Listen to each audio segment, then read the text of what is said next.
स्वागत है आप सभी का। और आज का ये जो वीडियो है वो है 11.2 और इसके अंदर हमने दूसरे के लगभग 8 क्वेश्चन कर लिए थे। आज हम इसके जो 4 क्वेश्चन बचे हैं वो करेंगे। ठीक है, तो उसके साथ ये जो क्वेश्चन नंबर 2 है वो पूरा हो जाएगा। ठीक है ना। तो सबसे पहले देखो यहाँ पे 9 नंबर क्वेश्चन क्या देर का है, ये वाला। 2 की घात 8 गुणा में है A की घात 5, 4 की घात 3 गुणा में A की घात 3। ठीक है, अब देखो इसको सरल करना। पहले तो जो घात हो रही ना, देखो 2 की घात 8 है गुणा A की घात 5 है, 4 की घात 3 है। तो मैं 4 को क्या 2 की घात 2 लिख सकता हूँ क्या? 4 को मैंने 2 की घात 2 लिख दिया और इसकी घात वापस कितनी है? 3। ध्यान से देखो, 4 को मैंने 2 की घात 2 लिखा है, 4 को लिखा है। अब 4 को 2 की घात 2 और इसकी घात वापस 3 इंटू नीचे है A की घात 3। 2 की घात 8 गुणा A की घात 5, 2 तिया 6, तो 2 की घात 6। जब घात की घात हो तो गुणा करते हैं इंटू A की घात 3। अब देखो ये दोनों गुणा में नहीं है, ये दोनों बराबर है, लेकिन भाई देखो ये दोनों आधार बराबर नहीं है तो ये सरल नहीं होंगे। ये दोनों आधार बराबर, अब ऐसे बराबर है तो ऐसे बराबर मतलब भाग में है, और भाग में घातें क्या होती है? माइनस होती है। तो 2 की घात 8 है, ज्यादा कौन सी 8 या 6? तो 6 ऊपर चली जाएगी इंटू 5 ज्यादा है तो 3 ऊपर चली जाएगी।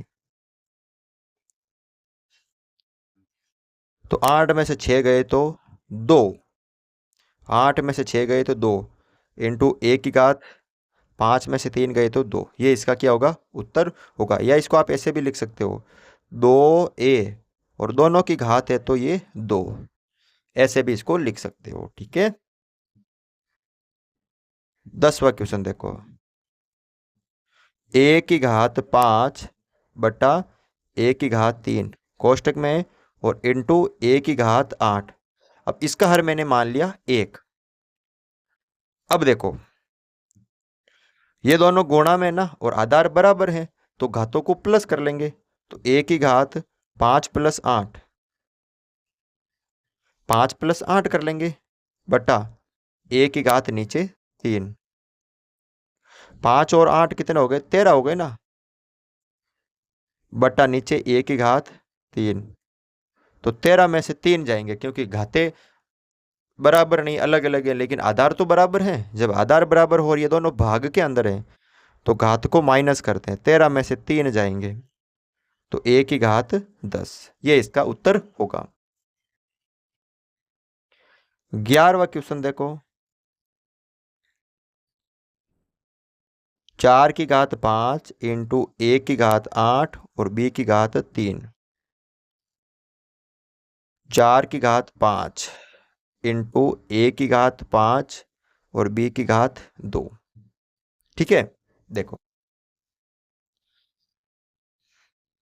वैसे ही देखो थोड़ा सा ये इसको बदलने की भी जरूरत नहीं है क्योंकि ये दोनों बराबर हैं। अगर बदलना चाहो तो भी बदल सकते हो।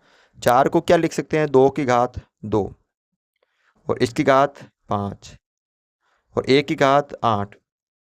ये दोनों किस में हैं?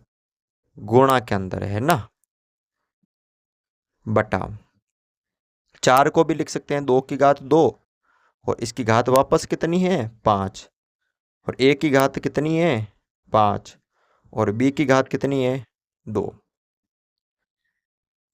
2 पंजे 10, 2 की घात 10, A की घात 8, B की घात 3।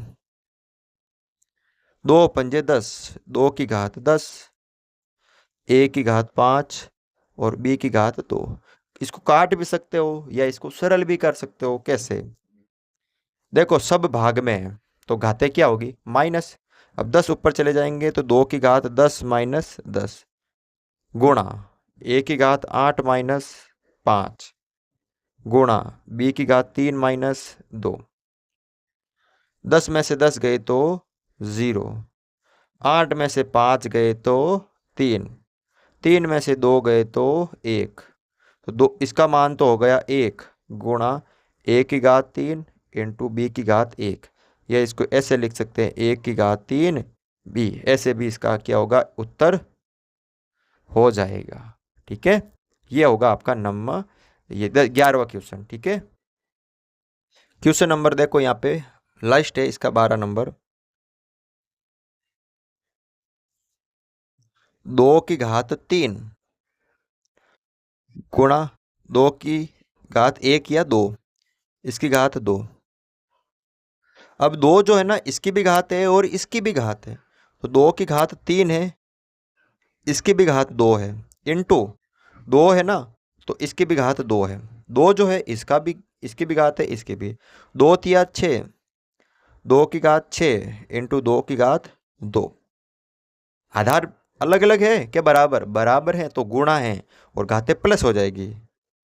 2 की घात 6 प्लस 2, 6 और 2 हो गए 8, 2 की घात 8, ये इसका उत्तर हो जाएगा। ठीक है, तो इस तरह से आप इस क्वेश्चन को सरल कर सकते हो। जय हिंद, जय भारत।